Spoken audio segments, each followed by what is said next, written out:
在我们生活中，很多花钱的地方就已经不知不觉变成了一种习惯。手机用了1年后，就换成了明年的下一代。只要出门旅行，就得先买几套新衣服。不了解这件产品是否对自己有效，只要是贵价品牌，就立刻闭眼买下来。护肤品1瓶都没用完，就先囤个5、6瓶放到过期。1年下来后，这花钱的节奏变得越来越快。那么相反，这些普通的生活习惯却越来越少见了。比如说，衣服能重复穿，手机用个4、5年也没问题，不会追求快时尚和无脑跟风网红推荐的产品。出门旅行都穿已有的衣服，不需要特意准备几套新的。由此可见，这些正常的行为越来越少见了，好像这里花点钱，那里花点钱才算是跟上主流。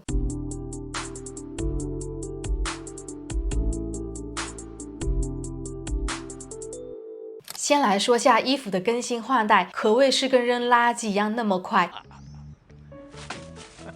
衣服刚买回来没多久，过2个星期就已经被下一轮的新衣服给替代了。衣柜里挂着一排又一排，看着很多，可真正经常穿的也就那么几件。快时尚的更新速度特别快，每2、3个月就会有新的系列，标明是今年的流行款。这一到了明年，通通又被淘汰掉。很多人都习惯了衣服就是要一直买新的才对，可衣服本来就不应该是一次性的物品啊！一件衣服只要它质量还可以，版型没有问题，能轮流穿很多次，甚至很多年都是正常的。在生活里，没人会记得你上周穿了什么衣服，更不会记得这件衣服被穿过多少次。就算是每天见面的同事、同学、朋友，也很少人会特地去记住别人衣服的更换频率。可如果真有人特别关注你，只有2种可能：一是你太特别、太好看了；二是那个人真的闲得没事做。有认识这样的人，就早点断联吧，说不定默默关注你的人就是你的情敌，或者是你的死对头。所以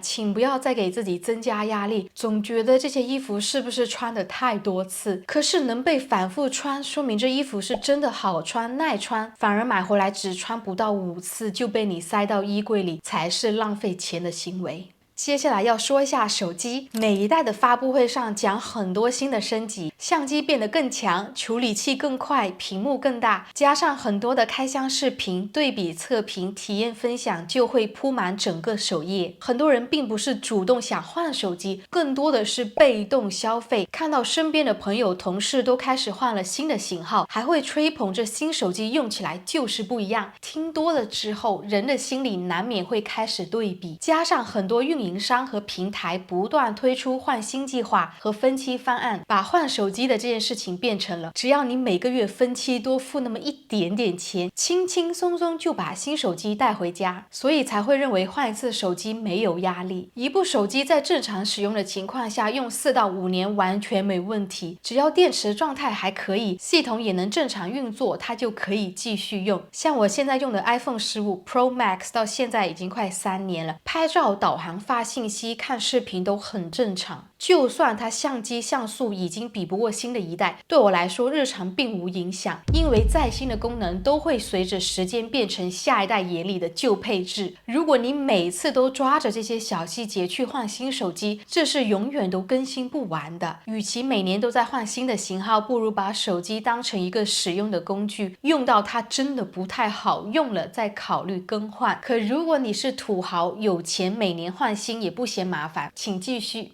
很多护肤品的价格越来越高，一小瓶动不动就卖个几百美金。有人会觉得只有买贵价的才算得上是有效护肤。虽然有些品牌确实也在成分上做了升级，也会强调自己的研发技术、原料有多特别。皮肤呢，每天需要的无非就是清洁、保湿、防晒这些最基础的事情，他们并不一定要靠特别昂贵的产品才能做到。护肤也不是越贵越好，而是你用着合不合适，有没有让皮肤稳定下来。像我唯一的贵价护肤品呢，就是眼霜，这还是我用了很多年，一直用下来就很适合自己。但我是绝对不会因为市场上又出现了一个更昂贵、更能抗衰老的效果，就去做一整套的升级。起码对我来说，已经找到一个适合自己的产品就已经足够了。一说到要计划旅行，第一件事就是先去买几套新衣服、新的配饰、新的包包、新的鞋子，必须所有东西都是要新的，而且要从来没穿过的才行哦。行李箱还没开始收拾呢，购物车就已经铺满了，会专门为某个城市、某个海边、某个景点各准备一套。这些衣服大概率也就只在那几天穿一下，旅行结束后再也很少拿出来穿。家里的衣柜明明有很多衣服啊，平时能穿的衣服怎么一到旅行就突然不能穿了呢？这些不都是你花真金白银买回来的吗？现在说的好像是带家里已有的衣服去旅行，好像显得特别寒酸，特别没有品味，特别不会穿搭，所以就变成了家里的衣服挂在那边不用，还要额外花钱买新的。你平时上街吃饭见朋友穿的衣服，换一个城市旅游一样也可以穿呢。旅行不是让你去走红毯的，也没有人翻开你的朋友圈看你每次旅行有没有穿新的衣服。衣服既然买回来就应该反复穿，长期穿，而不是一到旅行就假装自己没有衣服穿了。所以说我是真的看不懂现在年轻人的操作。看看有多少人的家里像个小仓库一样，洗发水用剩半瓶，柜子里已经囤好了7瓶，护肤品1瓶都还没用完呢，就囤好了5瓶精华，还有家里的牙膏、洗衣液、沐浴露，柜子里面总会多出好多的备用。正常来说，用一囤一已经够了，最多再囤1份备用就差不多。而且这些东西真的有那么难买吗？说实话，你现在随便打开一个购物软件，第2天就能直接送到你家门口，真的用完了再去买也来得及。